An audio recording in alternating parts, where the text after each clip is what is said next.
Hello dear students, नमस्कार। Welcome to संकल्प भारत। संकल्प भारत में आप सभी का बहुत बहुत स्वागत है। मैं बीएन राय आज लेकर आया हूं संजीवनी जेई में kinetic theory of gases and thermodynamics का दूसरा लेक्चर। और आज का हमारा टॉपिक है pressure variation of atmosphere, pressure variation of a gas rotating in a tube. और हम बात करेंगे बेसिक्स ऑफ थर्मोडायनेमिक्स की, फर्स्ट लॉ ऑफ थर्मोडायनेमिक्स की, सेकंड लॉ ऑफ थर्मोडायनेमिक्स की, ठीक है, relation between CP, CV and R की, इन सारी कहानी को डिस्कस किया जाएगा। तो चलिए भाई लेक्चर स्टार्ट करते हैं, लेकिन उससे पहले अपने मोबाइल फोन का नोटिफिकेशन जरूर बंद कर लीजिएगा। क्योंकि आप तैयारी कर रहे हैं अपने ड्रीम कॉलेज में पहुंचने की, तो उसमें किसी तरह की कोई बाधा नहीं आनी चाहिए, ठीक है। तो चलो भाई देखो बच्चों, स्टार्ट करते हैं। बेसिक आज अपन पढ़ने वाले हैं variation of pressure in atmosphere, basics of thermodynamics, first law of thermodynamics, relation between CP, CV and R, ये कहानी हम पढ़ने वाले हैं।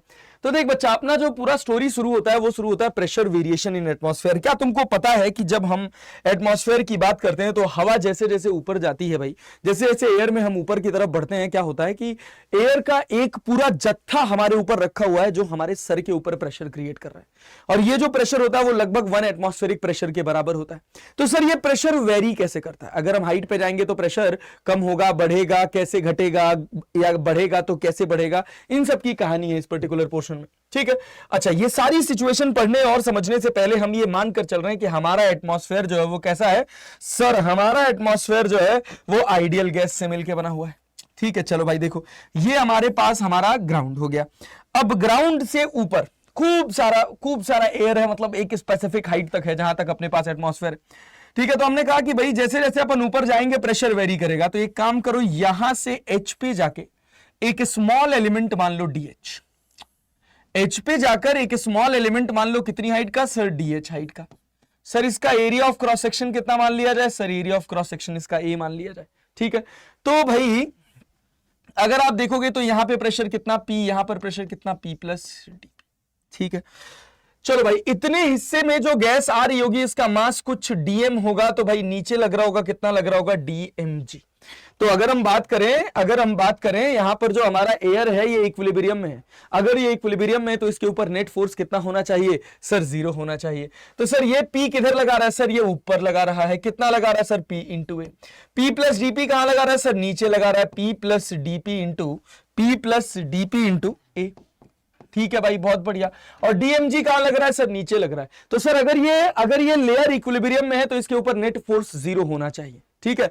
तो चलो भाई, नेट फोर्स 0 होगा तो क्या होगा? सर P इंटू ए जो होगा ये किसके बराबर होगा? सर ये P प्लस डीपी इंटू ए प्लस डीएमजी के बराबर होगा। अरे क्लैरिटी, डीएमजी के बराबर होगा। अच्छा भैया, बहुत बढ़िया। हम कह रहे हैं इसको इधर लेके आओ, पीए से पीए कट जाएगा तो ये तुमको मिल जाएगा एडीपी। देखो क्या मिल जाएगा बच्चा, ये तुमको मिल जाएगा एडीपी। और ये किसके बराबर हो जाएगा? ये एडीपी किसके बराबर हो जाएगा मित्र? ये बराबर हो जाएगा डीएमजी के। बट यहां पर क्या होगा? यहां पर सर माइनस साइन आ जाएगा। अरे क्लैरिटी है? अरे बोल बेटा, क्या यहां तक बात समझ आ रही? कैसे हुआ सर? पीए से पीए कट गया सर, एडीपी को इधर लेके गए तो माइनस एडीपी, या डीएमजी को इधर लेके आए माइनस डीएमजी, रहने दिया। चलो भाई, अब देखो, अब हम क्या लिख सकते हैं? सर एडीपी है माइनस डीएमजी को क्या लिख सकते हैं? डीएम क्या है? सर मास है। सर डेंसिटी इंटू वॉल्यूम होता है। हाँ मास्टर साहब, डेंसिटी हो गया रो, वॉल्यूम क्या हो गया? सर वॉल्यूम हो गया ए इंटू डीएच। अरे क्लैरिटी है? इंटू जी। अब क्या होगा? सर ए से ए कट जाएगा तो सर प्रेशर डिफरेंस कितना आएगा? Sir minus rho g d H. Sir ये तो वही प्रेशर डिफरेंस है जो अपन फ्लूइड्स में पढ़ रहे थे, P equals to rho g h. तो यहां से यहां का देखना है तो ये कितना हो जाएगा? Dp equals to minus rho g into d into h. हाँ, ये मैं डायरेक्टली लिख सकता था बेटा जी, बट क्या है कि आपको फील दिलाने के लिए ये सारी चीजें मैंने और एक्स्ट्रा एड ऑन करी है और एक्स्ट्रा लिखी है, ठीक है। चलो भाई, बहुत बढ़िया। ये dp equals to minus rho g d h का क्या मतलब है कि जैसे जैसे हम ऊपर जाएंगे हमारा प्रेशर घटेगा, जैसे जैसे हम ऊपर जाएंगे हमारा प्रेशर घटेगा। बहुत बढ़िया। सर अब क्या करें? सर प्रेशर ही घटेगा क्या? सर इस प्रेशर का वेरिएशन किस पर डिपेंड कर रहा है? केवल हाइट पे। सर क्या डेंसिटी पे वेरी नहीं कर, डेंसिटी पे डिपेंडेंट नहीं होगा क्या? क्या डेंसिटी बदलेगी नहीं क्या? क्या जो एयर की डेंसिटी यहां है वही एयर की डेंसिटी नीचे है, वही एयर की डेंसिटी ऊपर भी रहेगी? नहीं सर, डेंसिटी बदलती है। अरे बात समझ आ रही है? जब हम फ्लूइड्स की बात करते हैं तो हम लिक्विड्स की बात करते हैं, जिसका मतलब होता है इनकंप्रेसिबल फ्लूइड, तो वहां पे हम पूरे फ्लूइड की डेंसिटी यूनिफॉर्म मानते हैं। बट यहां पर क्या है, एयर प्रेशर जब आप देख रहे हैं, तो एयर प्रेशर की जब आप बात कर रहे हैं बेटा जी, तो ये एयर प्रेशर जैसे जैसे आप ऊपर जाएंगे इसकी डेंसिटी वेरी करेगी। तो सर डेंसिटी कैसे वेरी करेगी? सर एयर क्या है सर? गैस है। कैसी गैस मान रहे हैं सर? आइडियल गैस मान रहे हैं। और आइडियल गैस मान रहे हैं तो ये क्या करेगी सर? ये पीवी इक्वल्स टू एनआरटी को फॉलो करेगी। सर अगर ये आइडियल गैस है तो ये पीवी इक्वल्स टू एनआरटी को फॉलो करेगी, और अपन जानते हैं एन की वैल्यू होती है m by M naught r t. ये हो गया आपके पास पीवी। ओहो, तो यहां से क्या मिला सर? यहां से मिला pv equals to m by v into m naught into r t. और एम बाई वी को अपन डेंसिटी लिख सकते हैं। एम बाई वी को क्या लिख सकते हैं? मास अपॉन वॉल्यूम को डेंसिटी लिख सकते हैं सर। डेंसिटी लिख सकते हैं सर, बहुत बढ़िया। अरे यहां से वी हट जाएगा, यहां से वी तो नीचे चला गया, यहां क्या है सर? यहां पे प्रेशर है। तो सर प्रेशर का एक्सप्रेशन क्या मिल जाएगा सर? ये मिल जाएगा अपने को rho R T by M naught. Sir ये तो पढ़ा पढ़ा फॉर्मूला लग रहा है। हाँ, वही जो तुम पढ़े थे अभी जब ये चैप्टर स्टार्ट हो रहा था, काइनेटिक थ्योरी ऑफ गैसेस, जब मैं आइडियल गैस पढ़ा रहा था, आइडियल गैस इक्वेशन पढ़ा रहा था, तो उसमें ये एक्सप्रेशन में मैंने आपको निकाल कर दिखाया था। अब यहां से आप ध्यान से देखो, यहां से क्या मिलेगा सर? रो इक्वल्स टू क्या मिलेगा सर? ये मिल जाएगा अपने को P m naught by R T. अब ये वाली रो की वैल्यू उठा के यहां रख दीजिए, देखिए आपको क्या एक्सप्रेशन मिल जाएगा। जैसे ही आप रो की वैल्यू को इधर सब्स्टिट्यूट करेंगे, आपको बढ़िया सा एक कंक्लूसिव एविडेंस मिलेगा वेरिएशन ऑफ प्रेशर का। वो क्या होगा बच्चा? वो क्या होगा मित्र? ये तुम्हारे पास हो गया डीपी, ये हो गया तुम्हारे पास रो की जगह कितना? रो की जगह कितना? P m naught. P m naught divided by are t, p m naught divided by are t into g into d h. अरे क्लैरिटी है?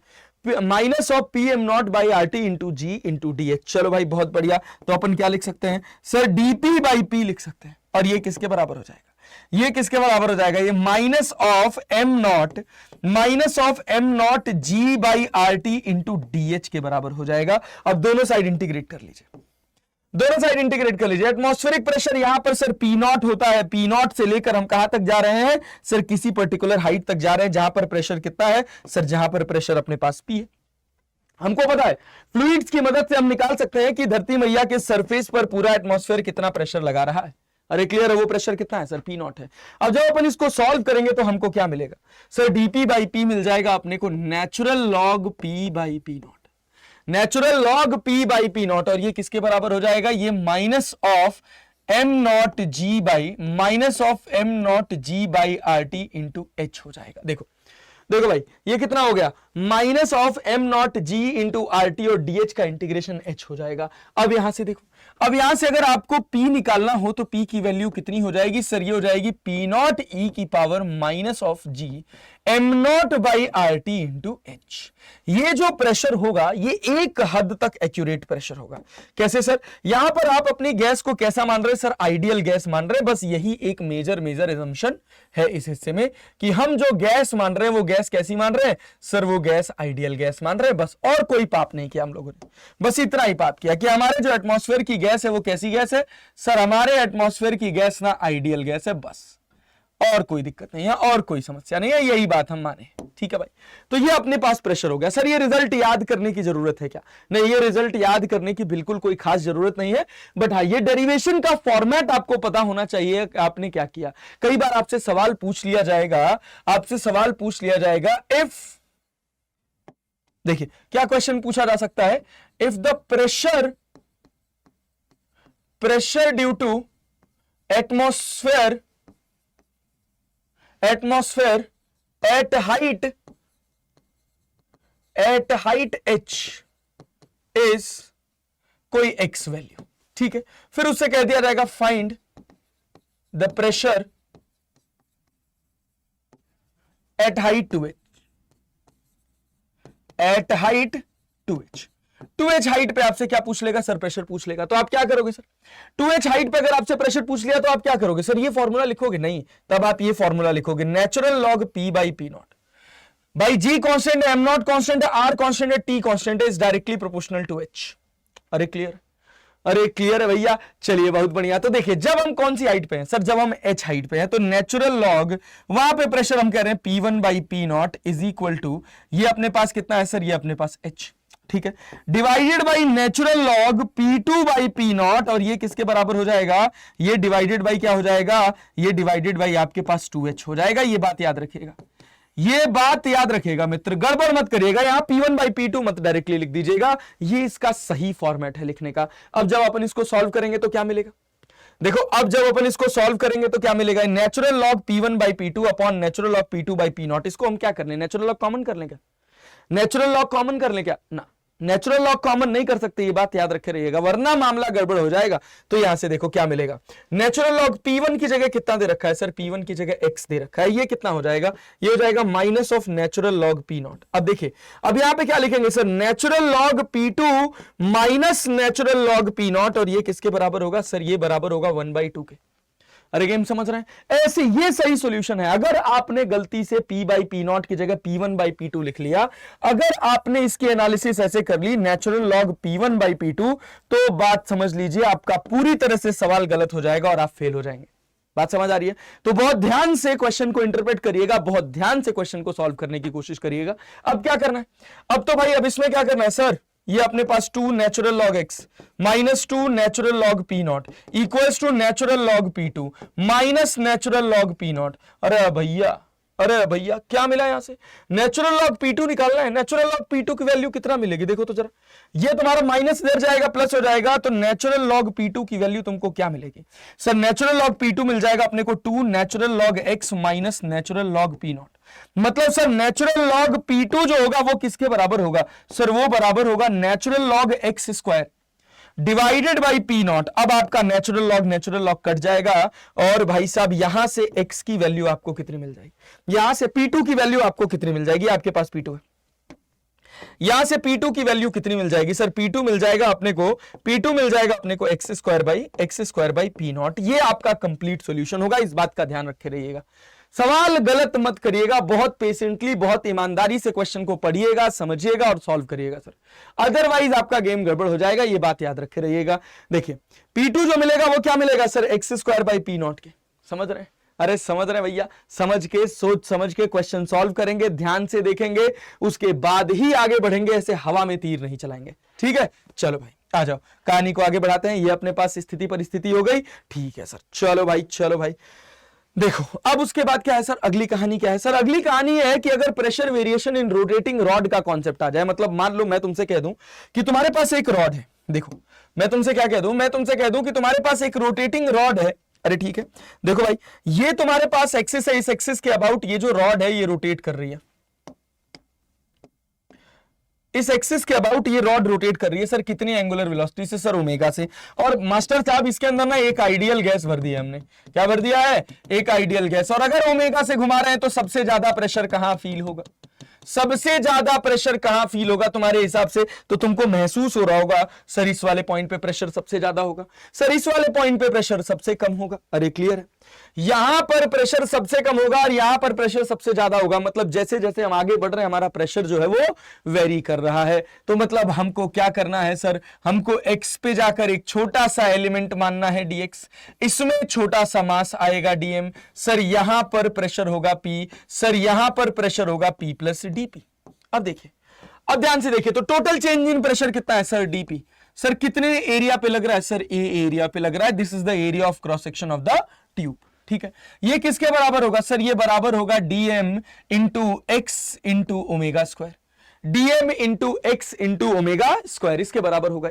अच्छा भैया ये dm into X into omega square के बराबर होगा, ओहो तो क्या करेंगे सर, अब क्या करेंगे सर, अब dp equals to dp into a, ध्यान से देखो ये तुम्हारे पास है dp इंटू a, और फिर dm की जगह क्या लिखोगे, dm की जगह लिख दोगे रो इंटू dv, और dv की जगह क्या लिख लोगे, a into dx into X into omega square, और फिर से a से a कट जाएगा, फिर dp इक्वल्स टू क्या मिल जाएगा, रो dx या रो ओमेगा स्क्वायर, ऐसे लिख लें रो omega square x into dx। और अब ध्यान से देखो यहां डेंसिटी अलग होगी, यहां डेंसिटी अलग होगी, डेंसिटी वेरी करेगी, तो सर इस डेंसिटी की वैल्यू क्या होगी, डेंसिटी मेरा प्रेशर के साथ कैसी वेरी करेगा, तो सर अभी हम पढ़ के आए हैं कि हमारा जो डेंसिटी होता है ये किसके बराबर होता है सर, ये डेंसिटी बराबर होता है rho R T by M naught के, ठीक है, मतलब प्रेशर जो होता है आइडियल गैस इक्वेशन से ये बराबर होता है rho R T by M naught के। तो यहां से हमारी डेंसिटी कितनी निकल के आ जाती है सर, ये निकल के आ जाती है p m by R T naught, और ये वैल्यू उठा के हम यहां रख देते हैं।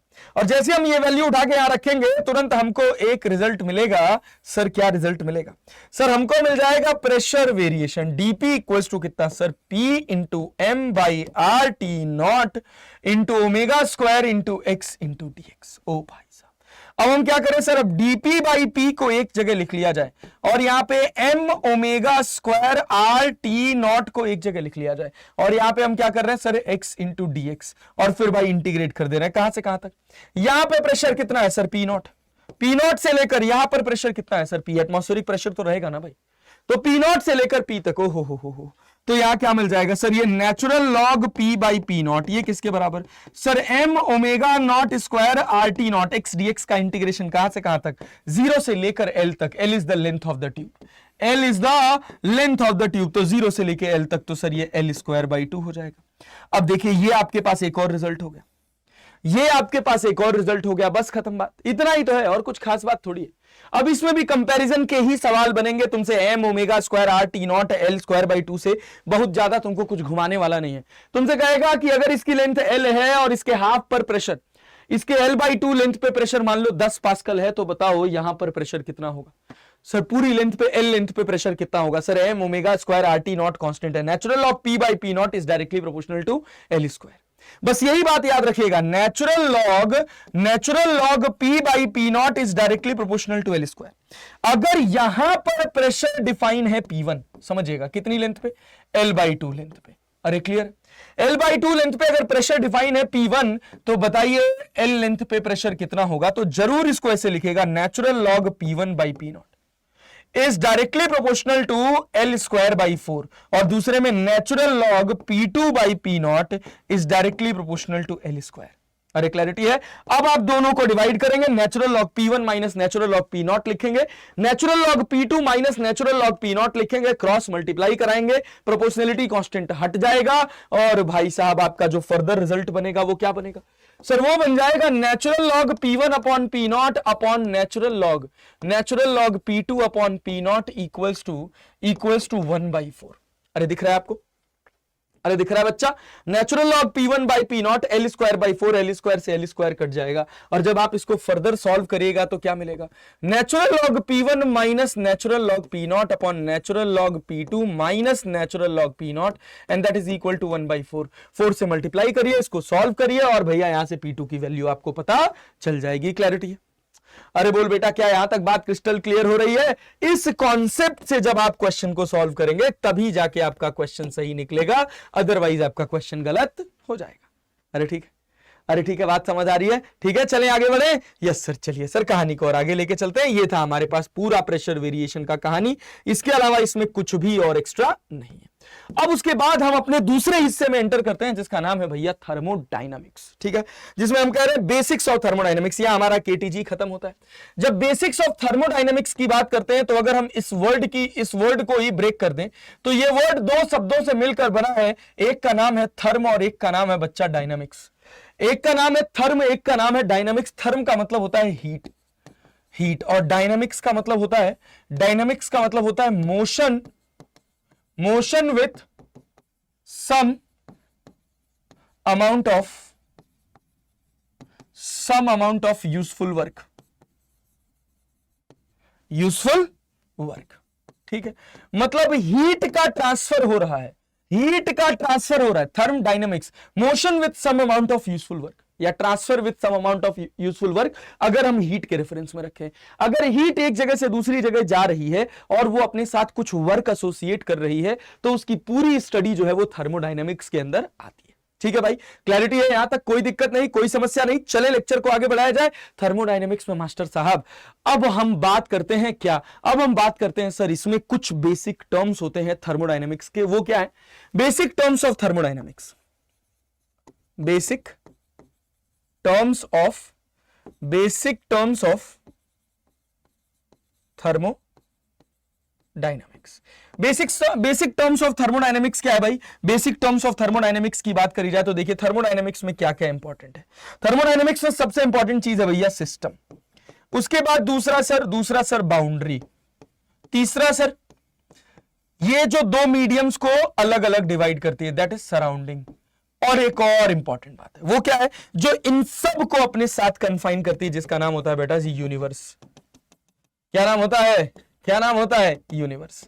ठीक है, अब फालतू की डेफिनेशन नहीं लिख रहे। सिस्टम क्या होता है, सिस्टम वो पॉइंट जहां पे हमारी टोटल स्टडी फोकस्ड होती है। बाउंड्री वो जो सिस्टम और सराउंडिंग को सेपरेट करती है, और यूनिवर्स वो जो सिस्टम, सराउंडिंग और बाउंड्री तीनों को अपने साथ कन्फाइन करके रखता है। अरे ठीक है, चलो भाई अब हम बात करते हैं इस सिस्टम के ऊपर।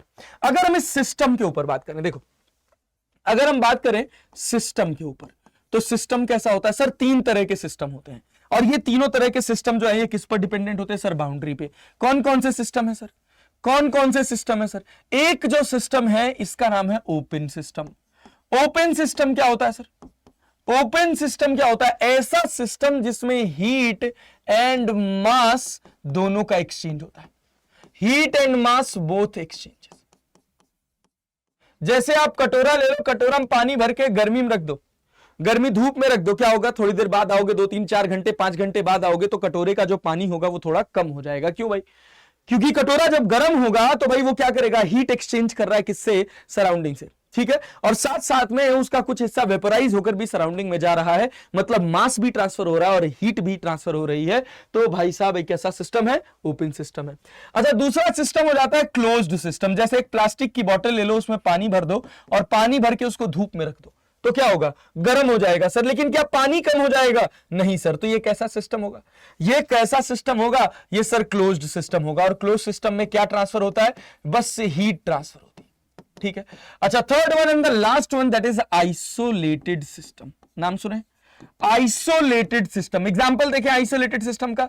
वैसे तो दुनिया में कोई भी ऐसा सिस्टम है ही नहीं जो 100% आइसोलेटेड हो, ठीक है, बट फिर भी अगर अपन देखें कि जैसे मान लो हम 1 घंटा स्टडी कर रहे हैं, 1 घंटे के लिए हमने एक कंटेनर के अंदर पानी भर दिया और उस पानी का टेम्परेचर 40 डिग्री सेल्सियस था, और 1 घंटे बाद हम उस पानी का टेम्परेचर देख रहे हैं, तब भी वो लगभग 39.9 डिग्री सेल्सियस या 39.5 डिग्री सेल्सियस है। तो अगर इतना माइनर चेंज हो रहा है तो इस तरह के सिस्टम्स को हम आइसोलेटेड सिस्टम मान लेते हैं। आइसोलेटेड सिस्टम, उसमें क्या होता है, इसमें ना तो no exchange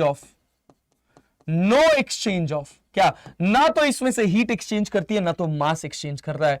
no exchange of heat and mass both, heat and mass both.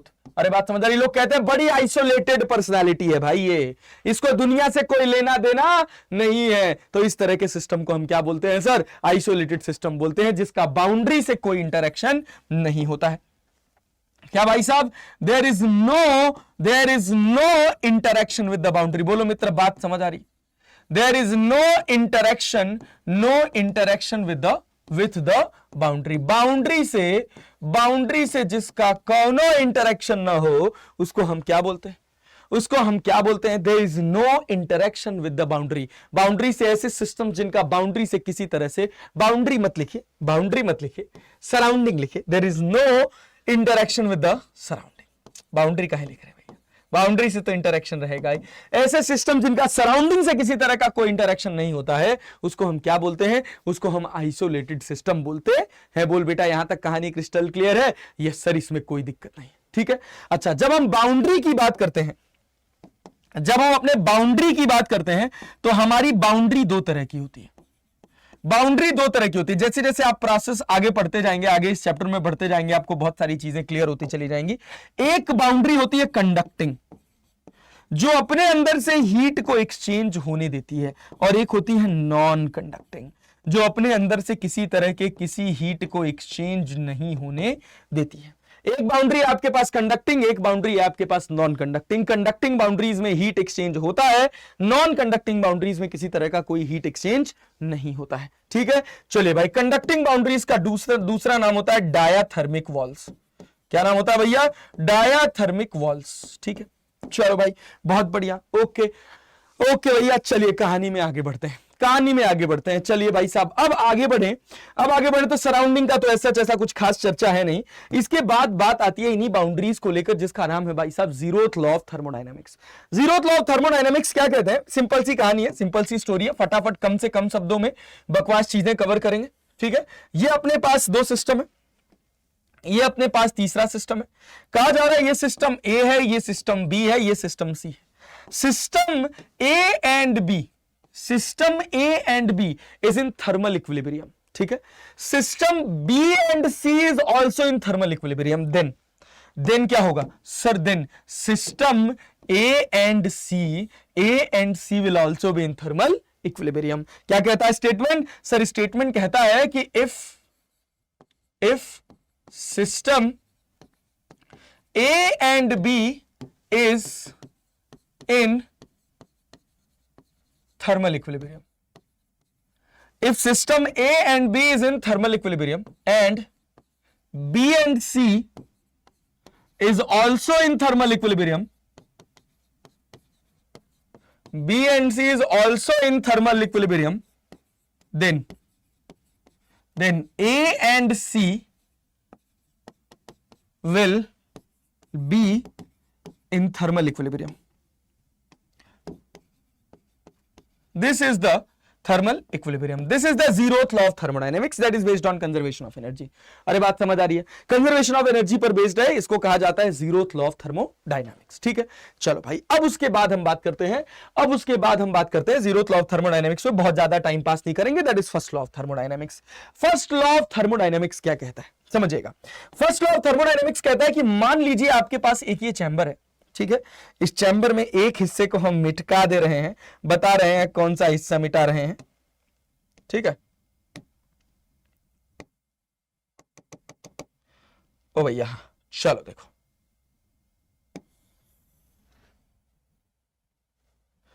ठीक है, देखो एक हिस्से को हम मिटा दे रहे हैं, ऐसे इनको हम मिटा दे रहे हैं, ठीक है। क्यों मिटा रहे हैं उसके पीछे भी कारण बताएंगे आपको। मिटा कह रहे हैं अच्छा सा डायग्राम बनाना था हमको, इस वजह से मिटा दिए थे, ठीक है। चलिए भाई बहुत बढ़िया। देखिए अब क्या है भैया, अब हम कह रहे हैं ना इसमें हमारे पास एक पिस्टन है, देखो इसमें हमारे पास एक पिस्टन है, वो रहा हमारा ये पिस्टन, ठीक है भाई, ये पिस्टन रहा, ठीक। चलो बहुत बढ़िया। इस पिस्टन की अगर हम बात करें, बच्चा देखो ये हमारे पास पिस्टन है। अब हमने क्या करा, इसके अंदर गैस भर दी, तो क्या होगा। अब मान लो इसके अंदर तुम एक हीटर भी लगा दे रहे हो, ये तुम्हारे पास, ये तुम्हारा रहा वो हीटर जो तुमने इसके अंदर फिट किया हुआ, ठीक है सर। यहां से तुम क्या दे रहे हो सर, इसको हीट दे रहे हो। हीट दोगे तो क्या होगा सर, इसकी कुछ हीट क्या करेगी, इसके टेम्परेचर को बढ़ाएगी। अरे गैस का टेम्परेचर तो बढ़ेगा, अगर गर्म करोगे तो गैस का टेम्परेचर बढ़ेगा। वो देखो क्या बोलते हैं, उस भगोने में भात बनते हुए चावल, समझते हो। अरे भगोने में चावल बनते हुए देखो क्या होता है, जब तुम हीट देते हो तो चावल गर्म होना स्टार्ट होता है, अगर उसके ऊपर ढक्कन रख दो, तो क्या होता है कि जब उसके अंदर का जो लिक्विड होता है, ऑयल, जो पानी अपन डालते हैं उसके अंदर, चावल के अंदर, तो वो जब वेपराइज होकर ऊपर उठता है ना, तो वो क्या करता है, ढक्कन को ऊपर उठा देता है। अरे बात समझ आ रही है? तो क्या हुआ, हमने हीट दिया, उस हीट से क्या हुआ, इस गैस का टेम्परेचर इंक्रीज हुआ, और टेम्परेचर इंक्रीज हुआ तो इसके ऊपर फोर्स लगा, तो ये कहां खिसका, ये बाहर की तरफ खिसका। मतलब हमने जो हीट दी वो दो जगह गई। जो हमने हीट दिया, मान लो हमने इसको टोटल हीट दिया डेल्टा क्यू, हमने कहा कि इसका इनिशियल हीट था क्यू और फाइनल इसमें हीट हो गई कितनी, क्यू फाइनल। तो हमने जो हीट दी वो कितनी दी, डेल्टा क्यू थी, Q final minus Q initial. Sir इससे क्या हुआ, सर इससे इस कंटेनर का कुछ टेम्परेचर टी इनिशियल था और ये बढ़कर क्या हो गया सर, टी फाइनल हो गया। बहुत बढ़िया। तो सर अगर टेम्परेचर बढ़ा है तो वो क्या कर रहा है, वो इंटरनल एनर्जी बढ़ा रहा है। लास्ट वाले लेक्चर को बहुत ध्यान से देखे रहिएगा। सर क्या कर रहा है, सर वो गैस का टेम्परेचर बढ़ा रहा है, मतलब मॉलिक्यूल्स के रैंडमनेस को बढ़ा रहा है, मतलब मॉलिक्यूल्स के काइनेटिक एनर्जी को बढ़ा रहा है। मतलब अगर मैं कहूं इसमें n मोल्स ऑफ गैसेस है, कितनी गैसेस है, n मोल्स ऑफ गैसेस है। अच्छा, इसका इनिशियल टेम्परेचर T इनिशियल है, तो इसकी काइनेटिक एनर्जी क्या होगी, इनिशियल काइनेटिक एनर्जी बताओ। इनिशियल काइनेटिक एनर्जी की अगर हम बात करेंगे तो सर ये बराबर होगी F/2 nRT के। याद करिए हमने पढ़ा था kinetic energy of the system, that is kinetic energy of n moles of gas is F/2 nRT। किससे आया था, Maxwell's law of equipartition of energy से आया था कि हर डायरेक्शन में स्पेसिफिक एनर्जी जाती है एक मॉलिक्यूल की, वो कितनी होती है सर 1/2 kT। तो सर n मॉलिक्यूल्स होंगे तो क्या होगा सर, n मॉलिक्यूल्स होंगे तो क्या होगा सर, n मॉलिक्यूल्स होंगे तो क्या होगा sir F/2 RT। Sir n moles of molecules होंगे तो क्या होगा सर F/2 nRT। अरे क्लियर है, अरे क्लियर है sir. Yes sir, final kinetic energy क्या होती है सर? फाइनल काइनेटिक एनर्जी की बात करी जाए तो ये अपने पास F/2 nRT फाइनल हो जाएगा। और एक बात और मैंने आपको बताई थी कि जो आइडियल गैसेस होती हैं ये किसी तरह का इंटरेक्शन प्रोसेस नहीं करती हैं। अगर ये किसी तरह का इंटरेक्शन नहीं प्रोसेस कर रही हैं, मतलब इनके पास अपनी कोई पोटेंशियल एनर्जी नहीं होगी। That means the energy that they have is only kinetic energy, that is known as internal energy. और अगर हम डेल्टा यू की बात करें तो डेल्टा यू क्या होगा सर? ये होगा F/2 nR डेल्टा टी। अरे ठीक है, इतना एनर्जी कहां चला गया इसका टेम्परेचर बढ़ाने में, टी इनिशियल से टी फाइनल ले जाने में। और फिर क्या हुआ? पिस्टन बाहर की तरफ खिसका तो कुछ पिस्टन में भी काम हुआ। अरे क्लियर है, दैट इज वर्क डन। ये अपने पास क्या हो जाता है? ये अपने पास हो जाता है फर्स्ट लॉ ऑफ थर्मोडायनेमिक्स। अगर इसी को और आइडियल तरीके से लिखा जाता है तो ऐसे लिखा जाता है dq इक्वल्स टू, जो आप आगे जाके पढ़ोगे, du प्लस dw। भविष्य में जब आप कभी इंजीनियरिंग करने जाओगे तो आप पढ़ोगे, यहां पर एक बार लगा होगा, यहां पर एक बार लगा होगा, ऐसे। इसको बोलते हैं नॉन डिफरेंशियल फंक्शंस। क्या बोलते हैं? Non differential function. ये किस बात पे डिपेंड करते हैं? ये इनिशियल और फाइनल पोजीशन पे डिपेंड नहीं करते, ये रास्ते पर डिपेंड करते हैं। ये पाथ फंक्शंस होते हैं। कैसे फंक्शंस होते हैं? पाथ फंक्शन होते हैं। मतलब प्रोसेस बदल जाएगा तो वर्क बदल जाएगा। अरे बात समझ आ रही है? और वर्क बदल गया तो हीट भी बदल जाएगी। अरे क्लैरिटी है? बोलो भैया, बात समझ आ रही है? तो dq equals to du plus dw। du पे नहीं लिखा गया, क्यों? क्योंकि सर ये कैसा फंक्शन है? सर ये पॉइंट फंक्शन है। अरे क्लैरिटी हो रही है? कैसा फंक्शन है भैया? पॉइंट फंक्शन है। इसका इनिशियल और फाइनल पर वैल्यू डिफाइंड है। इनिशियल और फाइनल पर वैल्यू डिफाइंड है। जैसे आप क्यू पढ़ते हैं, हीट जब पढ़े होंगे आप, कहां पर? हीट जब आप पढ़े होंगे कहां पर भाई साहब? हीट ट्रांसफर में। तो आप क्यू इक्वल्स टू क्या पढ़े थे? ms delta T. हम कह रहे हैं गैस है, उसका टेम्परेचर टी है, बताइए उसके पास कितनी हीट है? क्या बता पाएंगे? नहीं बता पाएंगे।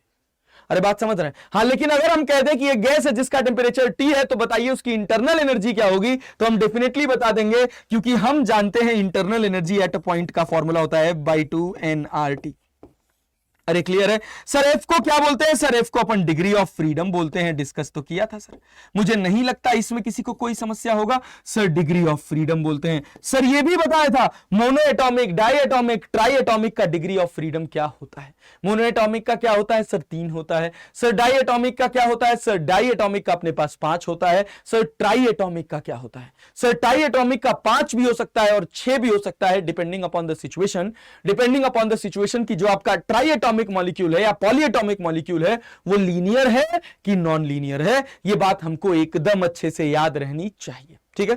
अगर हमारा टेम्परेचर 5000 केल्विन के ऊपर चला जाता है तो सब में क्या होता है? दो वाइब्रेशनल एनर्जीज और जुड़ जाती हैं, दो वाइब्रेशनल डिग्री ऑफ फ्रीडम और जुड़ जाते हैं। मतलब क्या सर? मतलब डाई एटॉमिक का डिग्री ऑफ फ्रीडम कितना हो जाएगा? डाई एटॉमिक का डिग्री ऑफ फ्रीडम 7 हो जाएगा सर, और ट्राई एटॉमिक का 7 भी हो सकता है और 8 भी हो सकता है। ठीक है, चले कहानी को आगे लेके चले। यस सर, चलिए सर, बहुत बढ़िया सर। देखिए भैया, degree of freedom and internal energy पे अब हम बात कर रहे हैं कि अगर हम कह रहे हैं कि एक चैम्बर है, समझिएगा, अगर हम आपसे कह दें कि एक चैम्बर है, इसको हम हीट सप्लाई कर रहे हैं, ठीक है, इसमें हमने जो हीट सप्लाई करी है, ये सारी की सारी हीट कहां जा रही है? ये सारी की सारी हीट जो जा रही है वो कहां जा रही है सर? इसका टेम्परेचर बढ़ाने में, to increase the temperature of the gas, to increase the temperature of the gas. अरे भाई बहुत बढ़िया। तो अगर सारी की सारी हीट टेम्परेचर इंक्रीज करने में जा रही है, तो सर अगर हम इसका टेम्परेचर कहां से कहां ले जा रहे हैं? टी इनिशियल से टी फाइनल ले जा रहे हैं, या आप कह लीजिए T1 से T2 ले जा रहे हैं। अगर आप इसको T1 से T2 लेकर जा रहे हैं तो क्या स्थिति परिस्थिति आपको मिलेगी? सुनिएगा, अगर आप इसको T1 से T2 लेकर जा रहे हैं मित्र, तो भैया इसका internal energy sir, initial internal energy, अब ये कैसा गैस होगा सर? मोनो एटॉमिक होगा, डाई एटॉमिक होगा, ट्राई एटॉमिक होगा, उसके हिसाब से इसका डिग्री ऑफ फ्रीडम होगा, that is written as F/2। ठीक है, नंबर ऑफ मोल्स कितने हैं सर? n। गैस कांस्टेंट कितना sir? T। Initial temperature T1। अगर फाइनल लिखेंगे तो क्या होगा सर? F/2 nRT2। मतलब सर डेल्टा U क्या होगा सर? ये होगा F/2 nRT2 माइनस T1। अब आपसे सवाल पूछ लिया जाए कि अगर ये कंटेनर पूरी तरह से फिक्स्ड है, इसमें बस क्या हो रहा है कि सारी की सारी हीट इसका टेम्परेचर बढ़ाने में खर्च हो रही है, तो कितनी हीट जा रही है? तो वो हम यूज कर सकते हैं क्या? वो हम यूज कर सकते हैं according to first law of thermodynamics, according to first law of thermodynamics क्या होता है सर?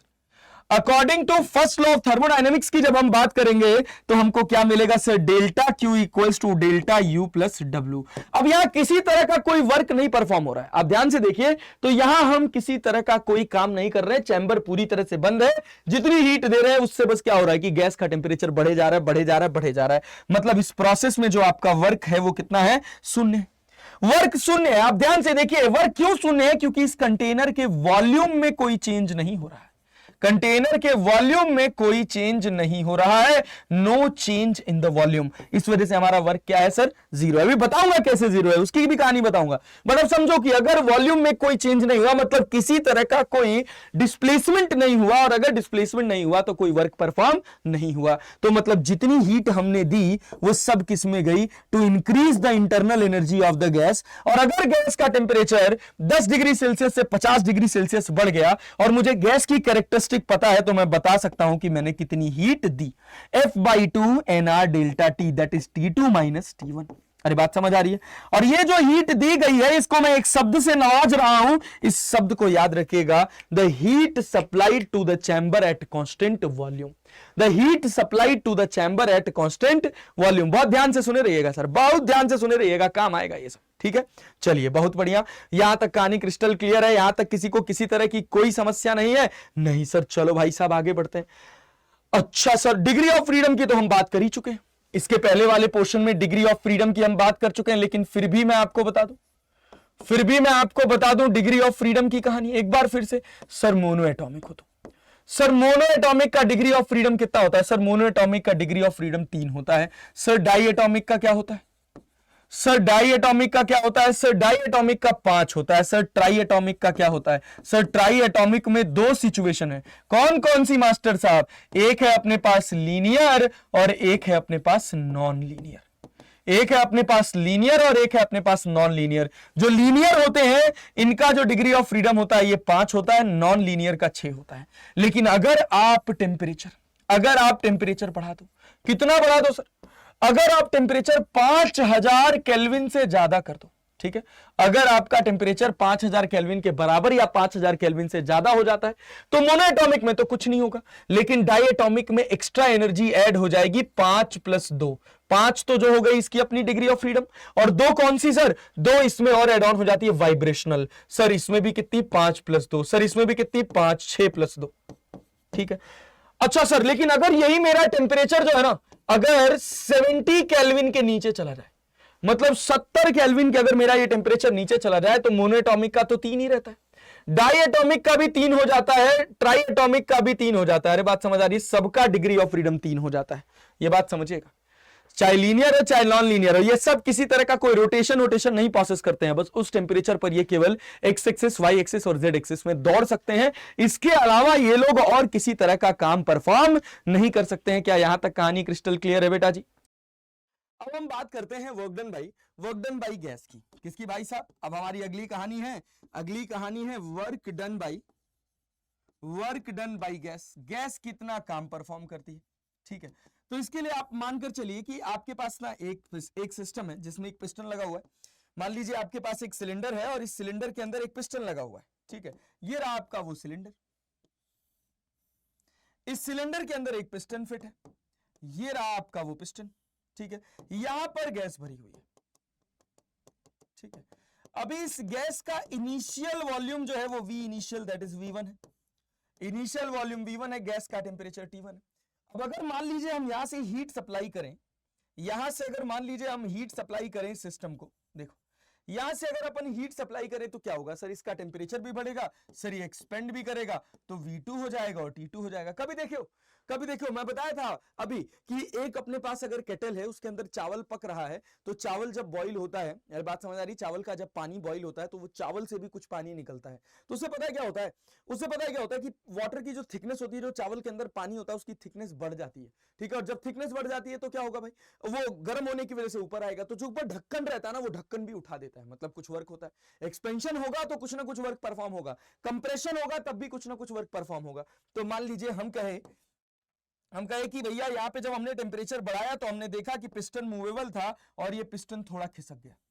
कितना खिसका सर? डीएक्स खिसका। क्यों खिसका सर? यहां पे जो एक्सेस प्रेशर डेवलप हुआ उसकी वजह से। ये जो एक्सेस प्रेशर डेवलप हुआ इसकी वजह से ये पिस्टन इधर खिसक गया। इस एक्सेस प्रेशर की वजह से क्या इधर से फोर्स लगा? अरे कितना फोर्स लगा भाई? सर ये लगा P इंटू ए। कितना लगा? P इंटू ए। और हम वर्क का फॉर्मूला जानते हैं, DW इक्वल्स टू क्या sir? F dot dx। Force कितना है सर? प्रेशर इंटू एरिया, तो P इंटू dx। अरे बात P इंटू ए इंटू dx, ये DW हो गया। तो DW क्या हो गया सर? DW इक्वल्स टू हो गया P इंटू dv। DW क्या हो गया? DW P into dv, that is work done by gas. अच्छा sir, PV equals to nRT होता है। PV इक्वल्स टू nRT होता है, मतलब हम क्या लिख सकते हैं सर? इसको nRDT लिख सकते हैं क्या? हाँ बिल्कुल लिख सकते हैं सर। ये DW इक्वल्स टू PdV हो गया, और ये किसके बराबर हो गया? ये बराबर हो गया nRDT के बराबर। ठीक है, क्या हमेशा सही होगा? क्या ये हमेशा सही होगा? सोच लीजिएगा। अगर आपने वॉल्यूम को फिक्स कर दिया और अगर आप हीट दिए जा रहे हो, आपके वॉल्यूम में कोई चेंज नहीं हो रहा है, लेकिन फिर भी आपके टेम्परेचर में चेंज हो रहा है, बात समझ आ रही है? तो क्या कोई वर्क परफॉर्म हो रहा है? नहीं। तो इस बात को याद रखिएगा, इसको गैस इक्वेशन के साथ मत रिलेट करिएगा। बहुत बार लोग रिलेट कर देते हैं, जहां जरूरत पड़ेगी वहां मैं आपको बताऊंगा कि कब PdV nRDT के बराबर हो जाएगा। ठीक है, चले आगे बढ़े। चलो भाई बहुत बढ़िया, कहानी को और आगे लेकर चलते हैं। ये वर्क डन बाय गैस। तो जब हम डिफरेंट प्रोसेसेस यूज करते हैं तो हमको अलग अलग तरह का काम देखने को मिलता है, लेकिन अभी जनरल अपने पास जो काम हो रहा है वो क्या हो रहा है सर? nRDT। ठीक है, PdV इक्वल्स टू nRDT तब होगा जब nRDT तब होगा PdV इक्वल्स टू nRDT तब होगा जब गैस किसी तरह की कोई इंटरनल एनर्जी अपने पास स्टोर नहीं करेगी। अरे बात समझ आ रही है? अगर गैस के अंदर इंटरनल एनर्जी है, इंटरनल एनर्जी में चेंज हो रहा है, तब आप ये नहीं लिख सकते हैं, ये बात याद रखिएगा। तो मैं अभी बताऊंगा कब आप PdV इक्वल्स टू nRDT लिख पाएंगे, वो भी आपको क्रिस्टल क्लियर दिखाई देगा। अब इसके बाद हमारी अगली कहानी शुरू होती है, that is application of first law of thermodynamics. It is relation between Cp Cv and R। क्या भैया? Cp Cv और R के बीच में क्या रिलेशन होता है? Cp को हम क्या बोलते हैं? Cp को हम बोलते हैं molar specific heat capacity, molar specific heat capacity eight constant pressure. Molar specific heat capacity eight constant pressure. CV को क्या बोलते हैं? सीवी को बोलते हैं molar specific heat capacity eight constant volume. अरे क्लियर भैया। और आर को तो सब लोग जानते हैं, इतना पढ़ के आए हैं सर। आर को बोलते हैं गैस कांस्टेंट। अच्छा ठीक है सर, चलिए भैया बहुत बढ़िया। तो हम बात करते हैं eight constant volume. Eight constant volume, ध्यान से सुनना, कहानी क्या है? At constant volume. Constant volume की स्थिति परिस्थिति को सुनिएगा और समझने की कोशिश करिएगा कि ये क्या कह रहा है। जब हम बात करेंगे एट कांस्टेंट वॉल्यूम की, जब हम बात करेंगे किसकी? एट कांस्टेंट वॉल्यूम की, तो कांस्टेंट वॉल्यूम पर अगर हम फर्स्ट लॉ ऑफ थर्मोडायनेमिक्स लगाएं तो delta q equals to delta u plus डब्ल्यू। ठीक है, डेल्टा यू प्लस डब्ल्यू। तो वर्क डन बाय गैस क्या होगा? बोलो, अगर मेरा वॉल्यूम कांस्टेंट है, तो work done by gas zero होगा। अरे क्लैरिटी है? वॉल्यूम कांस्टेंट है, वॉल्यूम में किसी तरह का कोई चेंज नहीं हो रहा है, तो वर्क डन बाय गैस कितना होगा? DW equals to PdV। Volume में कोई चेंज नहीं हुआ तो सर हमारा जो वर्क डन बाय गैस होगा वो जीरो होगा। मतलब सिस्टम की internal energy delta u equals to किसके बराबर? डेल्टा क्यू के बराबर। ठीक है, चलो ये ऐसे लिख लें। डेल्टा क्यू को हम क्या लिख सकते हैं? हम लिख सकते हैं NCV delta T, molar specific heat capacity है NCV delta T. Delta U को क्या लिख सकते हैं सर? डेल्टा यू को लिख सकते हैं F/2 NR डेल्टा टी। और जैसे ही हमें ये दिखा, तुरंत हमको एक रिलेशन मिला कि हमारा जो CV होगा वो किसके बराबर होगा? CV जो होगा वो किसके बराबर सर? N डेल्टा टी से N डेल्टा टी कट जाएगा, ये बराबर हो जाएगा F/2R के।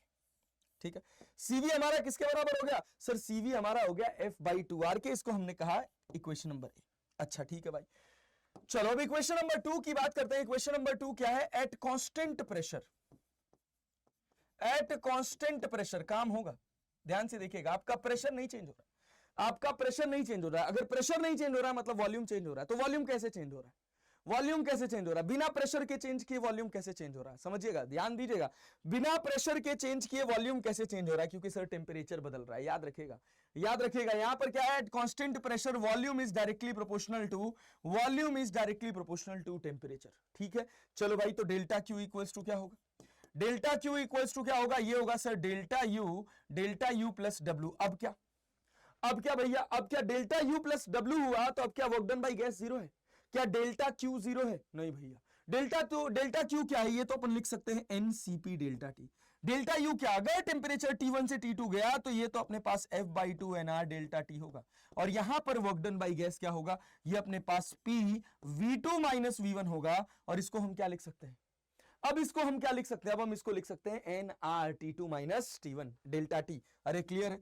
तो ये हमारे पास क्या हो जाएगा, F/2 NR delta T, F/2 NR delta T plus P delta V क्या हो जाएगा, ये अपने पास NR डेल्टा टी हो जाएगा। अब यहां से अगर आप NCP डेल्टा टी हो गया, ये देखो ये हमारे पास हो गया क्या, ये हमारे पास हो गया NCP डेल्टा टी। अब यहां से अगर हम CP की वैल्यू देखें तो N डेल्टा टी कट जाएगा, तो ये अपने पास F/2 NR, ध्यान से देखना, F/2 R, और यहां पे क्या F/2 R, और यहां पे क्या, यहां पे N डेल्टा टी कट जाएगा, ये R बचेगा, और F/2 R किसके बराबर है सर, F/2 R CV के बराबर है। F/2 R अगर CV के बराबर है तो हमको क्या मिलेगा sir, CP equals to F/2 plus 1, ऐसे देखो F/2 प्लस 1 इंटू R, एक रिलेशन अपने पास ही हो गया। देखो एक रिलेशन हमारे पास CP का हो गया F/2 प्लस 1 इंटू R, याद रखिएगा। और इसी को हम चाहे तो ऐसे लिख सकते हैं, CP equals to CV plus R। अरे क्लियर है? क्यों F/2 R को अपन CV लिख सकते हैं, तो CP minus CV equals to क्या हो जाएगा, ये अपने पास R हो जाएगा। ठीक है, अच्छा अब यहीं पे मैं आपको एक और चीज बता देता हूं जिसको आप याद रख लीजिएगा, और वो है भैया एडियाबेटिक कांस्टेंट। एडियाबेटिक कांस्टेंट, ये क्या होता है एडियाबेटिक कांस्टेंट? एडियाबेटिक कांस्टेंट होता क्या है सर, एडियाबेटिक कांस्टेंट होता है CP बाई CV। अगर CP बाई CV की बात करेंगे मित्र, ध्यान से देखो, तो ये तुम्हारे पास क्या होगा, CP की वैल्यू क्या है सर, F/2 प्लस 1, अरे क्लैरिटी है, और डिवाइडेड बाई CV की वैल्यू क्या है सर, ये F/2, इसका R और इसका R दोनों कैंसिल हो जाएगा, और जब अपन इसको CP बाई CV की बात करेंगे तो इसको बोला जाता है adiabatic constant, that is written as gamma. तो gamma equals to CP by CV, और ये किसके बराबर हो जाएगा, ये बराबर हो जाएगा F/2 से F/2 कट जाएगा, 1 प्लस 2 बाई F के बराबर हो जाएगा। गामा जो होगा वो किसके बराबर हो जाएगा भाई साहब, वो 1 प्लस 2 बाई F के बराबर हो जाएगा। रिजल्ट याद रखिएगा सर, बहुत काम आएगा, मतलब डायरेक्टली इससे फॉर्मूले पे, इस फॉर्मूले पर बेस्ड क्वेश्चंस पूछे जाते हैं, पूछे गए हैं, और अभी मैं आपको दिखाऊंगा भी कि कैसे कैसे क्वेश्चंस पूछे गए हैं जेईई मेंस जैसे एग्जाम में। ठीक है, चलें आगे बढ़े, चलो भाई कहानी को और आगे लेके चलते हैं, देखते हैं क्या है अगली स्टोरी। क्या है सर अगली स्टोरी? अगली स्टोरी ये है कि मान लीजिए अगर आपके पास मोनो एटॉमिक गैस है, कौन सी गैस है, मोनो एटॉमिक गैस। अगर आपके पास मोनो एटॉमिक गैस है और आपसे कहा गया कि बताइए गामा की वैल्यू क्या होगी, तो आप गामा इक्वल्स टू क्या लिखेंगे सर, 1 प्लस 2 बाई एफ। अब भाई मोनो एटॉमिक गैस का डिग्री ऑफ फ्रीडम कितना है सर, मोनो एटॉमिक गैस का डिग्री ऑफ फ्रीडम सर अपने पास 3 हो जाता है, तो ये अपने पास कितना हो जाएगा, ये अपने पास 5/3 हो जाएगा। अगर हम बात करें डाई एटॉमिक गैस का, देखो अगर हम बात करें डाई एटॉमिक गैस का गामा लिखना होगा तो ये किसके बराबर होगा, ये भी 1 प्लस 2 बाई एफ के बराबर होगा। यहां पर जब डिग्री ऑफ फ्रीडम अपने को लिखना होगा तो डिग्री ऑफ फ्रीडम क्या लिखेंगे सर, 1 प्लस 2 बाई एफ की जगह 5 लिख देंगे, तो ये अपने पास 5 1 में 5 और 5 2 कितना हो जाएगा, 7/5 मिल जाएगा। अरे ठीक है, चलो भाई अगर अपने पास ट्राई एटॉमिक आ जाए, तो अगर अपने पास ट्राई एटॉमिक गैस आ जाए तो डिग्री ऑफ फ्रीडम लिखना होगा, तो क्या लिखेंगे, तो सर ट्राई एटॉमिक गैस का अगर हमको डिग्री ऑफ फ्रीडम लिखना होगा तो हम ट्राई एटॉमिक गैस के लिए क्या यूज करेंगे sir, gamma equals to 1 plus 2 by F. F की जगह 5 लिखेंगे जब हमारा कैसा स्ट्रक्चर होगा, जब हमारा लीनियर होगा। अच्छा अगर नॉन लीनियर होगा तो क्या होगा sir, gamma equals to 1 plus 2 by 6 हो जाएगा, तो ये अपने पास कितना, 5 1 में 5 और 5 2 7, ये अपने पास हो जाएगा 7/5। ठीक है, 6 1 में 6, 6 1 में 6 और उसके बाद 6 2 8, ये अपने पास हो जाएगा 8/6। तो अपने पास इसको अपन चाहे तो क्या लिख सकते हैं, इसको हम चाहे तो हम लिख सकते हैं भाई, इसको चाहे तो हम लिख सकते हैं सर 4/3। क्या यहां तक कहानी क्रिस्टल क्लियर है? क्या यहां तक किसी को किसी तरह की कोई समस्या नहीं है? चलिए भाई साहब बहुत बढ़िया, अब हम बढ़ते हैं अपने अगले पोर्शन की तरफ। देखो भाई हमारा क्या है, इसके बाद हमारे पास हमारा क्वेश्चन आ जाता है, और हमारा क्वेश्चन है 10 अप्रैल सेकंड शिफ्ट 2023 में कहा जा रहा है, gas mixture consist of 2 moles of oxygen and 4 moles of neon at temperature T. Neglecting all vibrational modes, the total internal energy of the system will be total internal energy of the system. तो total internal energy किसके बराबर होगा sir? ये बराबर होगा oxygen की internal energy plus neon की internal energy. तो ऑक्सीजन की इंटरनल एनर्जी कितनी होगी? कितने मोल है सर? 2 मोल है sir. F/2 degree of freedom sir, diatomic है, और भाई डाई एटॉमिक है तो डिग्री ऑफ फ्रीडम कितना होगा सर? 5/2। नंबर ऑफ मोल्स कितने हैं सर? 2, और ये अपने पास कितना हो गया? RT, F/2 NRT। नियॉन की बात करेंगे तो डिग्री ऑफ फ्रीडम, इसका मतलब डिग्री ऑफ फ्रीडम भैया कैसा गैस होता है? Neon. Neon sir mono atomic होता है। डिग्री ऑफ फ्रीडम कितना होगा सर? 3/2। NRT कितने नंबर ऑफ मोल्स हैं सर? 4, और यहां पे अपने पास RT। अब इसको जब अपन सॉल्व करेंगे तो ये 5RT प्लस 6RT के बराबर हो जाएगा, और ये अपने पास 11RT हो जाएगा, और हमारा सही आंसर हो जाएगा बी। अब देखिए इतने आसान क्वेश्चन का आपको आराम से 4 नंबर मिलेगा। बहुत सारे लोग इस चैप्टर को बहुत लाइटली लेते हैं। मैं कहता हूं इस चैप्टर को बहुत सीरियस होकर पढ़ लीजिए। कौन कौन सा chapter? Heat transfer, kinetic theory of gases, heat transfer, kinetic theory of gases and thermodynamics. ये 3 चैप्टर अगर आपने बहुत अच्छे से पढ़ लिया तो ये 3 चैप्टर मिलकर आपको 4 क्वेश्चन देंगे, मतलब 20 नंबर देंगे।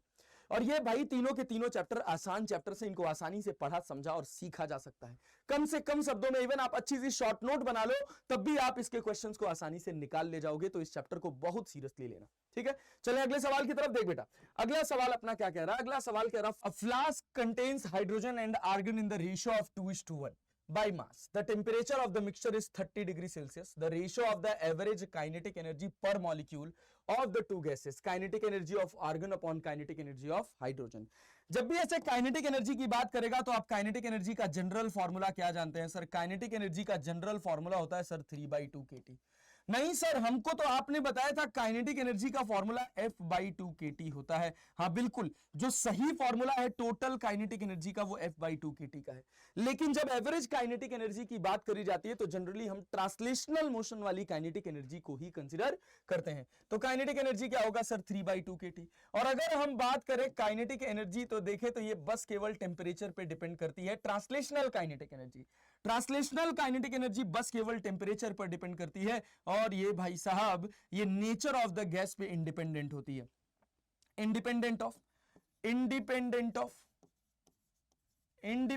Of nature of gas. और अगर नेचर ऑफ गैस पर इंडिपेंडेंट है, नेचर ऑफ गैस पर इंडिपेंडेंट है, तो आपको रेशियो क्या मिलेगा सर? 1, क्योंकि दोनों गैसेस एक ही मिक्सचर में है और दोनों का टेम्परेचर 30 डिग्री सेल्सियस है।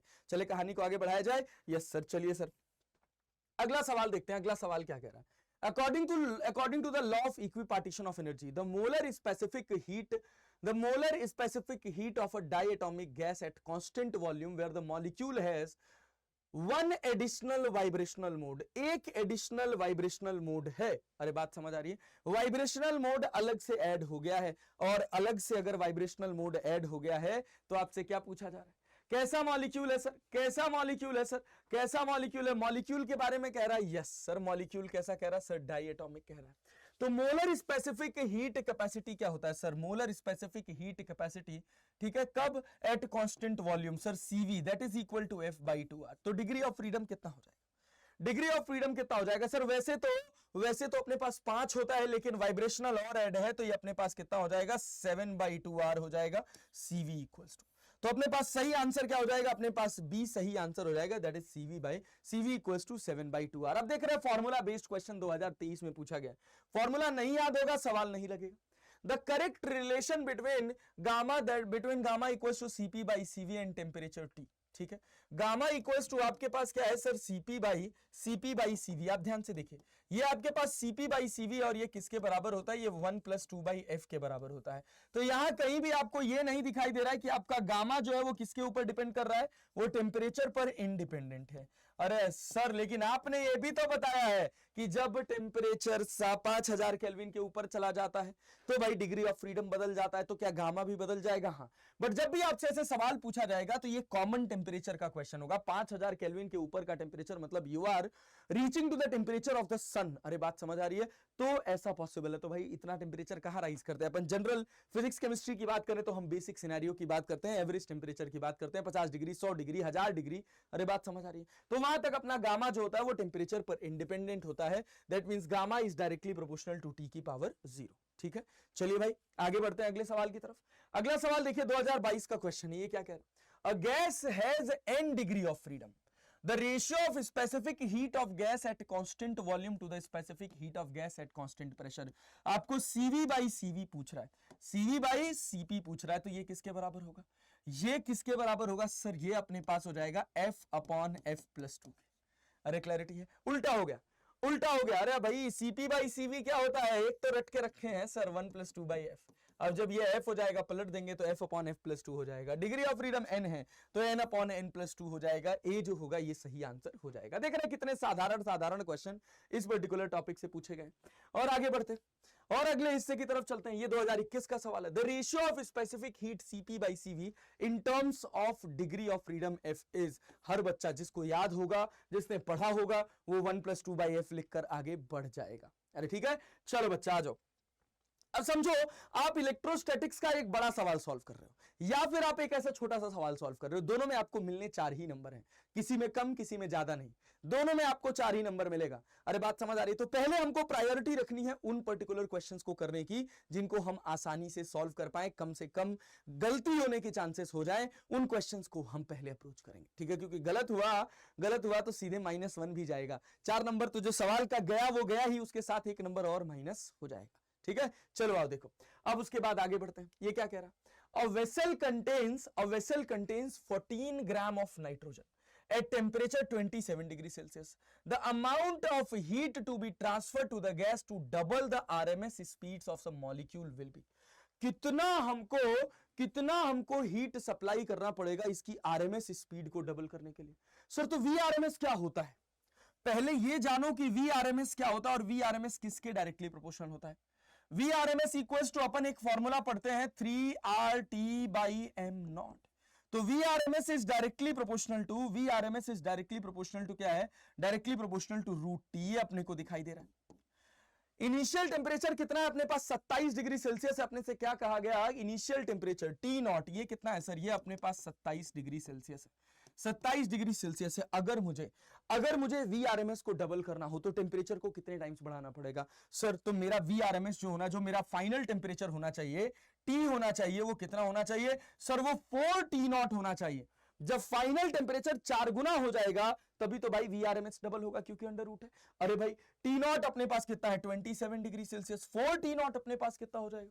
अरे भैया समझ आ रहा है? 4 मल्टीप्लाइड बाई 27 नहीं, याद रखना टेम्परेचर किस में रखा जाएगा? टेम्परेचर केल्विन में रखा जाएगा। वैसे अपने को डिफरेंस देखना है बट ज्यादा फर्क नहीं पड़ता, ठीक है। बट कोशिश करा करिए कि जब भी आपको RMS की बात आ जाए तो वहां पे टेम्परेचर को किस में रखा करिए? वहां पर टेम्परेचर को केल्विन में रखा करिए। यहां पर टेम्परेचर डिग्री सेल्सियस में नहीं रखा जाएगा, ठीक है। बट अपने को यहां से तो जो रिजल्ट निकालना है, उससे तो भाई साहब अपन डिग्री सेल्सियस में कर लें, केल्विन में कर लें, दोनों से काम चल जाएगा, ठीक है। चलो देखो कैसे भाई।